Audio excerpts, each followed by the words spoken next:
I started to look at the most modern ways to detox.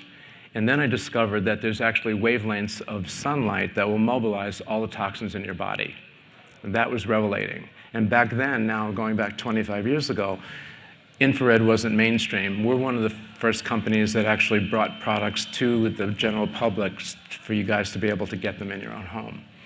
But at that time, infrared, from a medicinal point of view, was mostly used by sports medicine doctors to help players lower their pain thresholds and recovery from injury quicker. So all that stuff intrigued me, but I was centering on detoxing.